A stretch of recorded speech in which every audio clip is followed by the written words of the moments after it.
War Eagle, everybody, and welcome back to another edition of E2C Network Live, the place where we get together and we talk about anything and everything that is going on in the Auburn Family spectrum. Obviously, always heavy on the sports. But if it's orange and blue, anything related to that, we'll talk about it here on this live stream.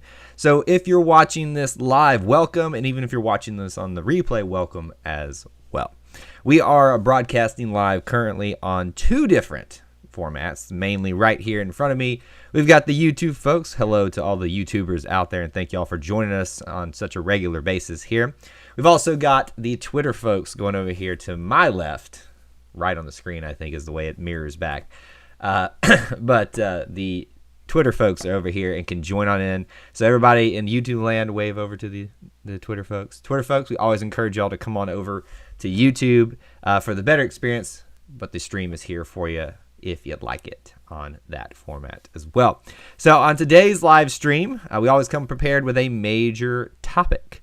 We talk about today that the fact that Auburn football will have 4 representatives in the NFL Combine, 4 invitees. Maybe more. I don't know. I don't know if that's an official thing yet. I mean, I know it's official in the sense that the announcement came out, but I don't know. I feel like there should be one more there. We'll talk about that, though, in a second.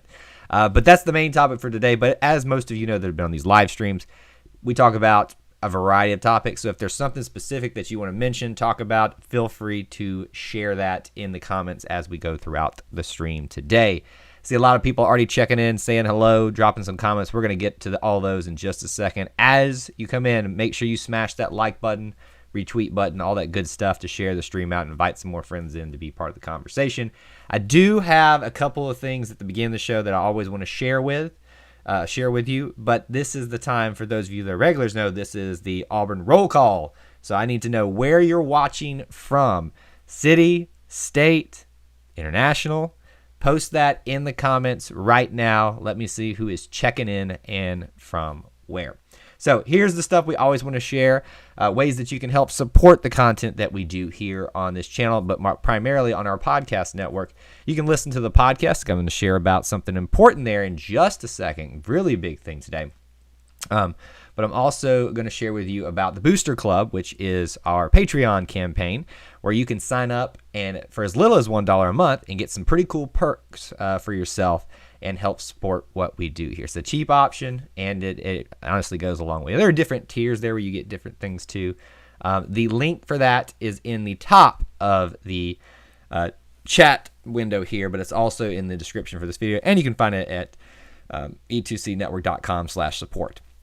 We also do PayPal and TeePublic as well. Now, the other main thing, and I wish I had remembered to put the cue card up for this. Big day today. We have another episode of Auburn Roots. And if you notice in the top of the chat window when I usually share the links for the podcast, I normally put the main feed. Today, I just shared the Auburn Roots specific feed. And this is where we tell people's Auburn stories. And if you are a Booster Club member, you know who this next guest was for quite some time when I announced it exclusively to you all first. I'm happy to announce today that on Auburn Roots, we have interviewed Jarris McIntyre of the 1999 to 2003 Auburn football teams, one of the best wide receivers that we've had in the modern era, one of Jason Campbell's favorite targets, and an absolutely great guy. I got to sit down with him and have a conversation. So I hope that if you are subscribed to the main feed that you'll listen there as well. But go check out that link that I've shared in the chat window, but also on social media. You can find it everywhere. But if you need help accessing that, please let me know. Jarris McIntyre sharing his Auburn story today. It's a pretty cool thing. So hope that you'll go check all that good stuff out. All right, let me say hello to a lot of people. We've got Darius is in the house, Thomas, John, James, Neil. I'm trying to get everybody in that I've seen thus far. And we've got check-ins from Leeds, Wetumpka, Tuscaloosa, Opelika, Jacksonville State. Oh, no, wait, that's a question. Never mind. East Snob, Cobb. We know what we're talking about over here. So we got a lot of good check-ins today who are watching. So, and I do appreciate those of you that have already smashed the like button. So let me start addressing some of your comments before we get into the main topic for today. Neil, so we weren't having video feed issues if you're talking about the delay in the start time. It's honestly just me getting things lined up. If you'll notice, this is probably the first live stream we've done in 5 days, I think is what it was. I think last Sunday was our last one. Busy schedule this week. On top of Auburn Roots, we put out a podcast every day this week, starting from Sunday on. So 6 episodes of podcast. I mean, there was a basketball one, a track and field one, equestrian, another basketball, a Auburn football special topic with a Booster Club member, Mr. Michael Floyd. So if he listens in, thank you so much for contributing there. We talked about Auburn student perspectives of Brian Harsin and Auburn Roots today. I've just been worn out. John is a Booster Club member. I want to give him a shout out and thank him for being a part of our stream here and being a part of the Booster Club as well. Was kind of hyped a lot this year and just never got the touches. Talking about Seth. Okay, so we got some conversations starting about our main topic, so we can start addressing that. Darius says Elijah Stove going 6th or 5th round. So let's answer this question. Was anybody else shocked that he was not invited to this? I think he is the Darius Slayton type of wide receiver. He should get drafted. I think he should have been in the NFL Combine because I think his skill set would translate very well to the NFL. He's very athletic, but he's built a little sturdier than most college quarterbacks are right now. And when I say that, I acknowledge that he's had a lot of injuries, but I think he still has shown a durability to overcome those and get back out there and still produce. So I think he should be really getting some looks at there. He says Seth is going to be underrated and overrated. Interesting. Underrated and overrated. That's an interesting thought on that one. Let's see here. Let me back way up. Remember when we lost to Jacksonville State? Good times. Well, we never lost to Jacksonville State, so let's see. Okay. All right. So let's talk about that in a little bit more detail. So your 4 NFL Combine invites are Seth Williams, Anthony Schwartz, KJ Britt, and Jamian Sherwood. Now, not that I'm shocked that Jamian would get some looks because, Auburn's had a history lately of these like sleeper guys getting into the draft, getting into the combines, and getting some very serious looks from people. So I just thought that was very interesting that he got an invite over an Elijah Stove. Now it could be the whole injury bug thing that's kind of got a lot of people scared about him. But as I said, I think he's shown the ability to overcome those and still produce, which I think should be a very, very encouraging sign for NFL people combine. So of those invitees, who is your one you're most excited to see at the NFL Combine and see what they're going to do? A little bit off topic, but as you know, we do in these live streams, we'll bounce around. Neil says, just read about AU firing the women's basketball coach. Yeah, so here's my policy with our network and in terms of how we handle like coaching stuff. And, we never want to really invite or provoke, or not provoke's not a good word, try to push the story of somebody should get fired or something like that. But, unfortunately, I'm a huge fan of Coach Flo. I'm a huge fan of keeping people and letting them figure it out. But there wasn't, and I even texted this to someone, there wasn't a lot of room to help Coach Flo in times of an argument for her based on her body of work. And I was saying a lot this year that most coaches, it's never like a solid 100%, but most coaches should have been given a pass this year. It's hard, but you've got to have a body of work outside of that to support that. And I don't know that Coach Flo had that, unfortunately.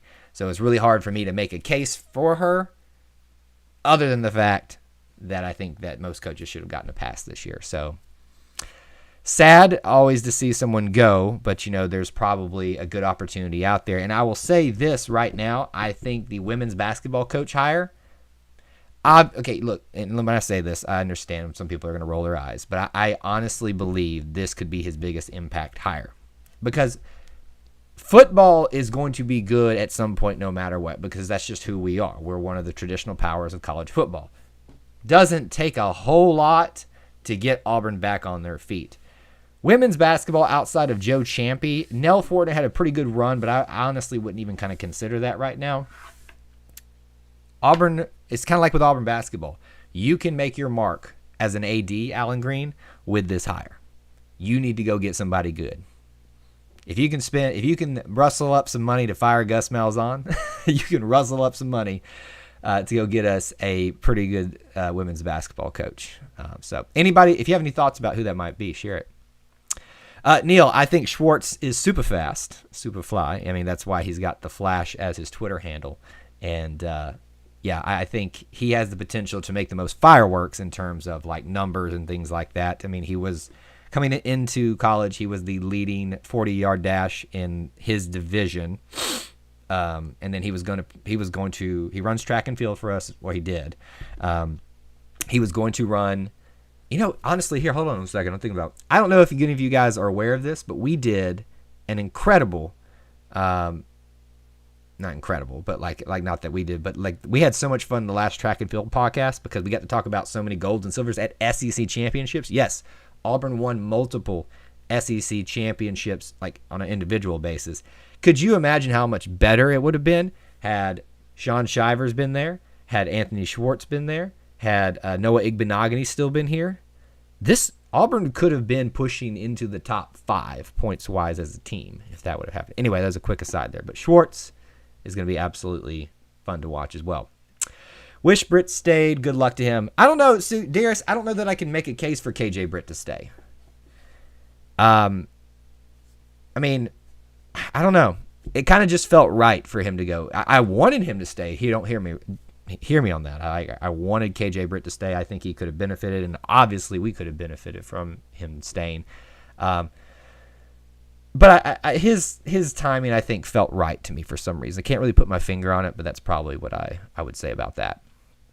Jamian is a beast. So Sherwood is a beast, and he's known for laying the wood on people. And so I think that's part of the reason why he's gotten the invite over a stove is because of his incredible upside, his just mean streak he has. So I do think that that's probably why he got the invite. So when are we going to do the 22 recruiting class preview stream? When things stop happening. Obviously we didn't do it today because this news dropped, and I thought this would be a little bit more fun to talk about today. But I promise we're going to do it. It's just time, and because I want to be, somewhat prepared for it when we do it.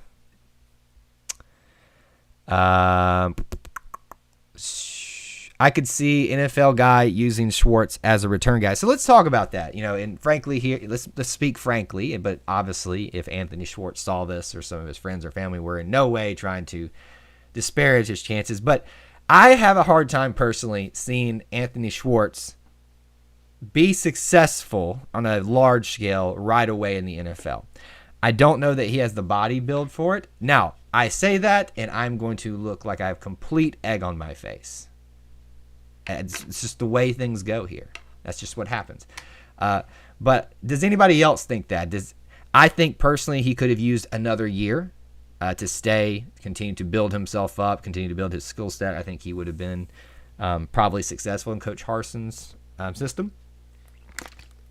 And then maybe next year. But I do think that he can obviously find success on a return team. Either returning the ball or going after. They need gunners on like punt returns and stuff like that. So he could definitely do that. The problem is you got to be able to lay the hit some people. And he can. He's a football player. I don't want to take a hit from Anthony Schwartz, especially with that speed behind him. But I don't know that he's going to see a ton of time to start off with other than what you're saying, Neil. So I think that's a good point. Didn't even know Noah Igbig. However you spell Igbenogany. I can actually, it's the weirdest thing. I have the hardest time speaking even though I'm a podcast host. And but I can get Igbenogany down. Akingbola. Babatunde Akingbola is how I say it. And I always have to say it with that accent because if I try to say it in my southern accent, it doesn't work. But I don't have a hard time with those names. Some of the other people's names I struggle with, man. Talking's hard. Sister was running track though. Yes, she was, and I think she's still part of the team. Haven't seen her in indoor competition, but maybe we'll see her in outdoor competition. By the way, if you're not listening to that podcast on our network, you need to. I know maybe track and field isn't the flashiest thing out there to pay attention to, but we help you learn a little bit about it. And then it's Jessica, my wife, who was a track and field athlete in high school. If nothing else, it's a husband and wife bickering. So that's your shtick for watching it there. Isn't Jamie in like 230, 240? He's a demigod. I don't know that he's that big, but I know he's on the bigger side of a defensive back, which is why he lays the wood so much. James asked a big question that we talked a lot about, but I'll answer. He says, what are your thoughts on Harsin working out with the team? Oh, I read this differently. I was thinking working out, like I was thinking long term. Oh, working out. I mean, you know, it feels a little gimmicky to me, but hey, this is a time of new beginnings, right? And this is a time of us trying to kind of get a fresh start here. And, you know, Gus is not going to be one to do that. If you've seen the guy, you know he's probably not the best built guy. It's not his forte. But, you know, Harsin's a little bit younger. He's got the drive to do that type of thing. I got no problems with it. I think it's, you know, I said it's gimmicky, but if it's what gets your players fired up, hey, man, more power to you. And if it helps you stay in shape too, sure. Give Schwartz to Green Bay, and Rodgers will turn him into a Super Bowl star. So I think what Neil says here about Schwartz is an important point to make here. Anthony Schwartz's early success is going to be dependent upon who he goes to. If he goes to, I actually don't know the NFL all that well, but I to his point, like an Aaron Rodgers, who's really good at getting the ball to the right players, potentially could happen. Darius is loving the first impressions that Harsin is giving. I think he's done a pretty bang-up job. I think the one mark he had against him was not keeping T. Will, finding a way to keep him. That's probably the one mark against him because he salvaged the recruiting class. He's kind of got the feel-good vibes of the whole working out thing. You know, he's embracing the Auburn creed, you know, all that kind of stuff, and using that in a social media post. And kind of, you know, it's easy to get optimistic and find reasons to like Coach Harsin's first impressions. And I'm happy that he seems to be maximizing off of that opportunity. Casey is wanting a big-time coach for women's basketball. I do as well. I don't know that we're going to get what would you consider a big-time hire, but I do think there are probably some bigger options out there. I think Nell Fortner at the time was a pretty good upgrade for Auburn, and I'd like us to see some go that route somewhat. I'd like, personally, if I'm just kind of spitballing here, I'd like us to go find someone with some WNBA experience and bring that to the table, because I think that would help draw in some of these athletes that Auburn is just not getting right now for women's basketball. And that's kind of what we need, because it seems like we just get one, but with no pieces around her, you know, unique. And no offense, look, I mean, all those girls can run circles around me in basketball. And I was a college basketball player. But that's how good I know they are. But Unique Thompson, you know, suffered this year because of there's no one else really around her. And by the way, shout out to her. She broke the rebound or tied the rebound record for the SEC, I think, in her final game. So gonna miss her a lot. She was like a highlight reel, double machine. Still mad about 2017. That was a potential college football playoff berth. It was, but you have to look at the context around it, and I understand the anger about it. But, you know, KJ and I think another running back was hurt in that game. We were hurt elsewhere as well. I think an offensive lineman. The hype had just kind of was over at that point. A lot of stuff was not working in our favor. 6'2", 220-pound Jamian Sherwood. So a little bit smaller than we thought, but still pretty good size for NFL. Chris Daly, Joanne P. McCallie. I don't know those names. Like I said, I don't really, you know, all that stuff. Casey wonders why Thompson would stay at Auburn, because she's loyal to her coach and she's loyal to, her university. And she thought she could probably needed some time to build her skill set before she went to the WNBA.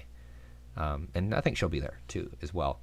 And I think there's a lot of fans who could learn from that. It doesn't mean that you always have to like them, but there's something to be said about loyalty and treating your coaches, even if you don't really like them, with kindness. All right, back on the NFL Combine stuff. What do you all think about Seth Williams? I think somebody said at the top he's the most underrated and overrated wide receiver or something like that, or has that potential to be considered that. And I'm trying to actually wrestle that in my head, and I kind of think I understand what you're getting at. And you use Darius Slayton to use that analogy. I think Seth will obviously get drafted. I think Seth will probably have a few highlights this year. But I think he's another situation where he needs to go to a team where he has another great wide receiver opposite of him, because he has such a reputation for being such a great catcher that if you don't give him someone to draw attention away from him, they're going to just be keying off him and make him look silly. But I do think Seth has a high upside. I'd say probably of the four that I'm looking at here, the most upside is Jamian, because he's got probably the least expectation. So Sherwood, I think, is where I'd put that. I would say I'm probably most excited for career-wise KJ Britt, because I think he's probably going to have the longevity. The most surprise would be Anthony Schwartz, but for some reason, Seth, for me, I just can't pinpoint, whether I'm excited for him, whether I'm worried for him or something like that. I think he's going to do well. Just how well, I think, is the big question. What do you all think about Seth Williams and his opportunities to be there? Didn't get the chances, so his stats didn't quite match up with his hype. So talking about Seth. Yeah, so that's I would say he got more opportunities than Darius did. I think that's very clear since he was Bo Nix's favorite target. So yeah, I think he could have had more opportunities, but he had a couple drops this year that he shouldn't have had. They were pretty easy ones that kind of, really upset me. Seth to the Panthers. We got a Panthers fan here. Look, the Panthers burned me when they got rid of Cam Newton. Then the Panthers tried to win me back with getting Derek Brown. Obviously, I think most of y'all know that have been on these streams, I don't really invest wholesale into the NFL or one NFL team. I tend to lean towards the Packers because of family ties. I really just follow the players that were at Auburn at this point.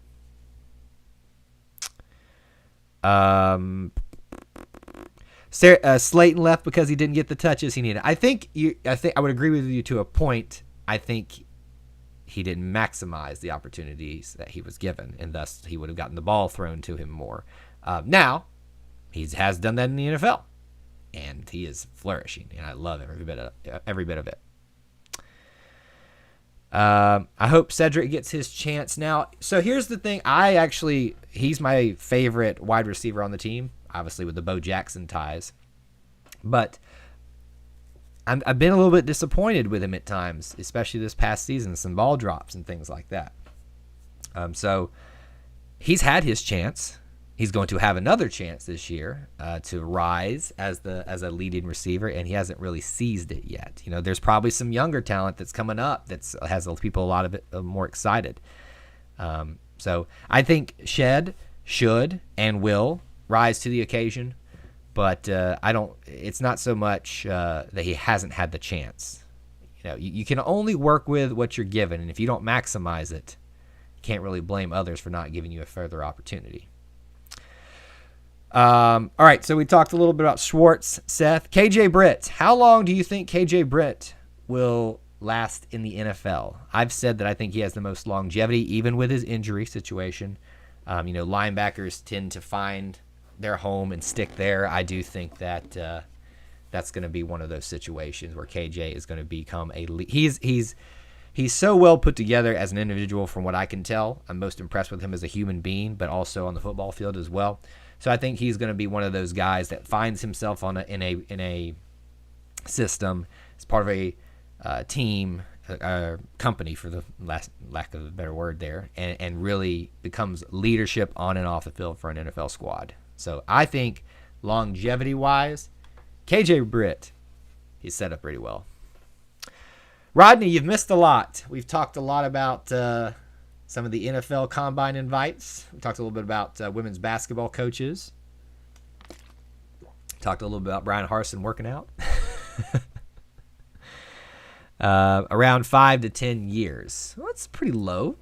I'd say easily 10 years for him. 8 years, Casey says, for KJ Britt. Yeah, I think we're I think an average of 10 would be pretty solid. I could see it be a little less than 10. I wonder what the average time for an NFL player is these days, barring like people that can't make it off the practice squad and stuff like that. Britt will have a career in the NFL 8 to 10 years. It seems like most of us agree that he's probably 10 years is a solid option for him, and we'll see if that remains to be the case. Darius, Owen Papo, and Zachaby are future first-round picks. I think Owen, yes. Well, I'll change that statement. I think Zachaby first because he's already shown that he can lead the SEC in tackles and still not get the award.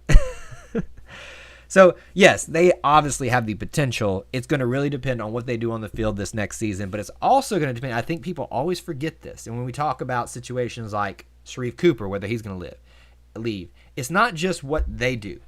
It's who they're competing against in the draft because it's all about money. It's a business decision at that point. And you have to remember that, they've got to look at that angle of it. Can I get drafted where I want to get drafted this season? So, can Owen and Zachaby, who will be juniors, I believe, and even if they are seniors, they still have technically another year of eligibility with the whole COVID thing. So, yes, I think they could be future first rounders, but I think they're going to need time and they're going to have to, pick the right year to go. Maybe it's next year. I don't know what the linebacker class looks like next year. We'll see what happens. If Papo doesn't declare junior year, I'll be surprised. Depends on if he really likes playing for Coach Harsin. And if after this season they feel like they're going to have a good year next year, which you saw like Derek Brown do, you saw Marlon Davidson do, because both those, Derek Brown was going first round in his junior year. The man loved being part of the Auburn football team enough. I think people forget that. These players sometimes just love being a part of the team, even if it means giving up a little bit of money for a certain amount of time. Felix, what's going on, my man? Appreciate you being part of the Booster Club. Always appreciating him. I want to give a shout out to people when they join up over there. So hope you're hanging out over there and checking out some of the stuff we drop in there. Let's see. Where am I? The defense looks like it's getting talent. Yes, it does. It absolutely does. Thomas says that Britt has a good size, good mobility, great instincts, and he can flat out decleat folks. Yes, I think that's why he got his reason. The reason he got his name, KJ Downhill Britt. If there's two guys defensive-wise that you want to know for Lane Wood to represent Auburn in the NFL Combine and Draft, that's KJ Britt and Jamie Sherwood. They'll decleat some folks. KJ 8 years, Anthony 11, Seth 6 till he gets kicked off the team like every other Auburn player does. The NFL hates Auburn. The only case that I will say that the NFL hates Auburn is because they put the only two quarterbacks from Auburn in quite some time together on the same team, Jarrett Stidham and Cam Newton. They just don't want us to take over. I'm not going to sit here and say that Jarrett Stidham was ready to be the starting quarterback. I think he deserved an opportunity to. And, maybe there wasn't a better option out there for Cam Newton, but who knows? Casey's dropping the predictions. Sharif's coming back. This is a 50-50 for me, and when there's a 50-50, that's considered a push in terms of predictions. When you talk about, I don't bet, but betting and all that stuff, and every time there's a push, I always go to the opposite side of what I would want to happen, just to go ahead and prepare myself. So I would plan on Sharif leaving, so you'll be pleasantly surprised when he doesn't. Neil, one position rarely used well is the tight end position. I hope Coach Harsin uses them well. So Neil, let me differ with you a little bit there. I think the tight end position is a very important position depending on the scheme and the system that you're in. And that could very well be the case with Coach Harsin. But, and this is not, I'm not saying this about you particularly, but what I have found is there is this fascination, infatuation even, by and large, with the Auburn fan base with the tight end position, just because we didn't see it a lot with Coach Malzahn. I hope everybody realizes that is not the fix for the Auburn football program. It is a potential helpful fix in terms of like it can contribute to the fix, but it's not going to fix all the problems. Systems change. Systems sometimes don't need a tight end position. It probably will for Coach Harsin. So you probably will. Yeah, just by virtue alone that we're switching to Coach Harsin's scheme as opposed to Malzahn's, you will see more tight end and you'll probably be happy. So I'm excited to see it. I just don't think it's as important as a lot of people make it out to be.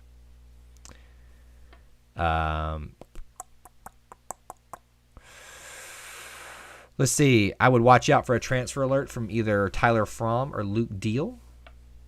Maybe one of them, but I don't think both of them. Anthony's going to run a 4.2 flat. You think so, huh? What is it? I actually don't even know like good time. I know 4 something is good, but it's what's the fastest time? Is it like 4.0 something like that? Does anybody know? Cam Newton should become an assistant. I don't know about that. How do you feel about Gus's push at his new team? Auburn players and coaches are getting hires there. I mean, it makes sense, right? You know, you kind of go through your coaching tree, you draw in play. And here's the thing. You're seeing a pretty clear difference between Coach Malzahn and Coach Harsin here. With when Coach Harsin got hired, I thought clearly we were going to get more Boise State transfers, first of all, and we got none that I know of. And then coaches as well. I think we got 2 and a support staff in Brad Larondo. So I was shocked that we didn't get more of those. I don't know if you guys feel the same way. Coach Malzahn, he branched out a little bit, but he got Travis Williams in there. He brought over Big Cat Bryant, Mark Anthony Richards, and Nate Craig Myers. So, yeah, I think it makes a lot. I think it makes a lot of sense for Coach Malzahn to do that, to bring over some players that UCF probably never had a chance at, that have the talent at an Auburn level, and utilize them there. So I think this is a smart move by Coach Malzahn. Coach Harsin definitely took a different route. We'll see if it works out for him. Cam would be a good mentor to Bo. They are both mobile, but they're so different in their mobility. So Cam is more of a power runner, whereas Bo is a more shifty runner. I would say that Bo has, and hear me when I say this, and I get some of you are going to roll your eyes when I say this, but he almost has Anthony Schwartz-like tendencies where if he turns a corner at the right angle, he could be gone, but he doesn't have that breakaway speed like Schwartz does. He's more of that type of runner where he can juke and stuff like that and get around, whereas Cam would do a little bit of juking, but it was more of a get off me type of thing. So obviously probably could be a good mentor because he's been through all that stuff, but in terms of if you're comparing skill sets in that area, they're really different. 4.22 is the record Anthony's going to break. So that's actually what I'm going to be watching for on the NFL Combine.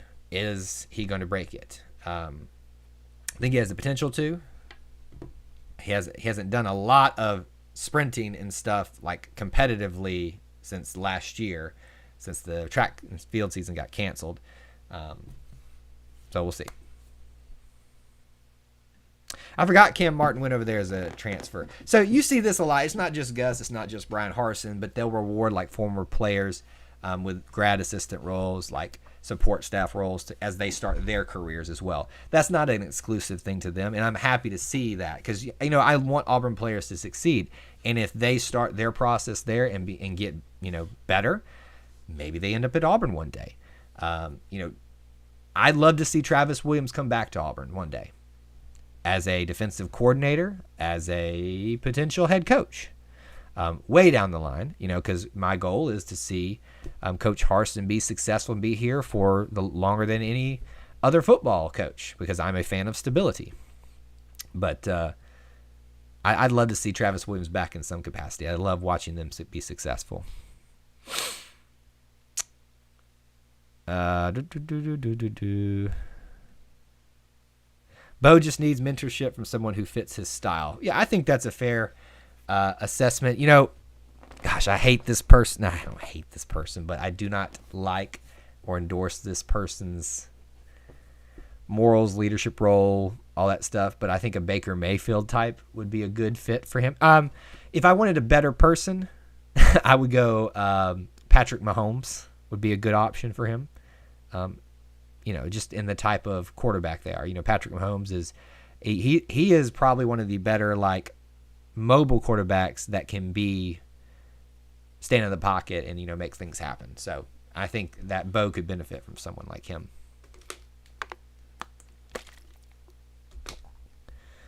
All right, let's see. So kind of to maybe move our discussion in that direction towards the end here. Anybody else on the team that you think should have gotten an invite or will get drafted, any kind of that stuff? We're going to go ahead and say goodbye to the Twitter folks. Everybody say goodbye to them. Come on over to the YouTube if you want to stay a little bit longer. All right. So just here with you all right now. So here's what we got going on with this stuff. Let me share a little, whoops, wrong one, with you guys. Last minute comments, questions, all that good stuff. Let's get all these in right now. If you haven't, please check out the podcast, specifically Auburn Roots today. As I said earlier at the show, Jarris McIntyre was gracious enough to join me and share his Auburn story. So I hope that you'll go check that out. It's one of my more favorite ones I've done. He's one of my favorite wide receivers of Auburn history, and he's a very nice guy. So I hope that you'll go check out his Auburn story. If you haven't, please consider joining the Booster Club for as little as $1 a month. It helps produce the content that we do here, pay some of the bills for putting out well over 600, probably well past that, honestly, podcast episodes, this YouTube channel, all this good stuff. And and we do PayPal and TeePublic as well if you want to get our logo and some other Auburn sports-related gear over there at TeePublic as well. So links for all that in the video description here on YouTube, but up at the top of the chat box. You have to scroll all the way at the top, and I posted them there as well. John says, side note, what's the status of the replacement Oaks? I have not heard any word on anybody giving updates how they're doing. And I haven't, and I'm going to be honest with you, so I haven't been there in a year. The last time I think I was on campus was for the Auburn LSU game for basketball, the big one. And because it snowed in some parts of the South that day, and I came back and I had plans to go back to campus, and then COVID shut everything down. I have been flirting with the idea of going to Auburn tomorrow. I would say that's really a 50-50 at this point because I haven't really thought about it. So if you're not following us on social media, you may want to do that. I might post a few shorts videos like we've been doing on the YouTube channel if I go from there, and maybe I can go look at those for you, John, and show them to you. But I have not confirmed if I'm going yet. I don't have tickets to any game, but I do want to try to investigate doing something on A-Day, but I need to see what's it like wearing the mask there, all that good stuff, and where can we all meet up if we wanted to say hello to each other and stuff like that. So to answer your question about the Oaks, I don't have any specific information. I have not seen any bad news though, and sometimes that's a good thing. But maybe I'll go investigate. How do you feel about Powell? I would say I was very concerned for him, but the fact that he's now back on the sidelines on the home games is a huge improvement. And my co-host on Inside the Jungle, Gray Oldenburg, has had several concussions, and he was saying, the fact that he can sit out there with the noise, the commotion, the lights, all that stuff, and take it, that's a really good sign for him. We won't see him this year.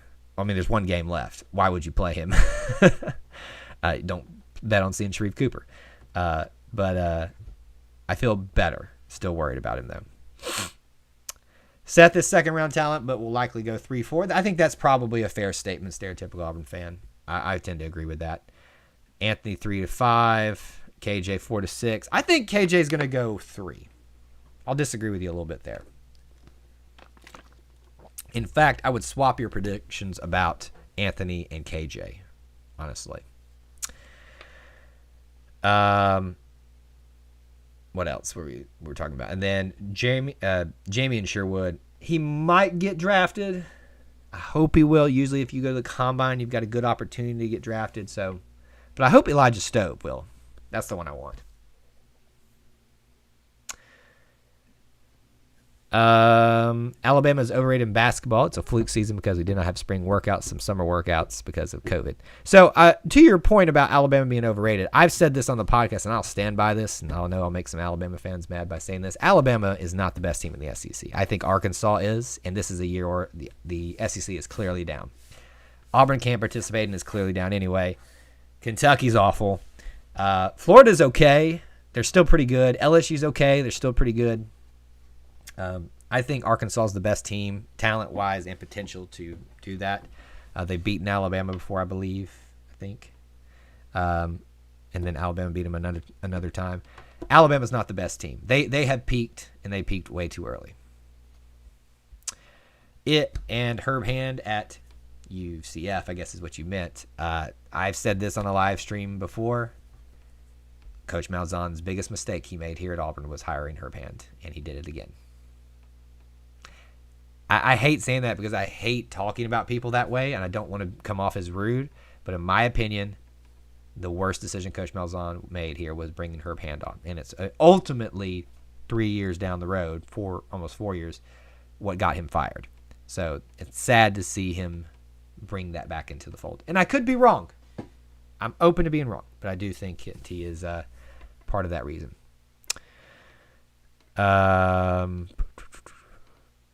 Darius, you keep asking about Traquan Fegan's run. I honestly don't know a lot about him, so I know you posted that twice, so that's why I didn't address it. Sorry, I'll go look him up and see if I can figure that out. I guess that's our new DB, but I have not really looked into that. But yes, that is slow for a DB. All the blue bloods fell off, including Auburn. We are a blue blood now, if you didn't know that. All right, guys. Thank y'all so much for being here today. Smash that like button on the way out if you enjoyed this content, and make sure you are subscribed and have that notification bell ticked. We have slowed down a little bit in our subscribers.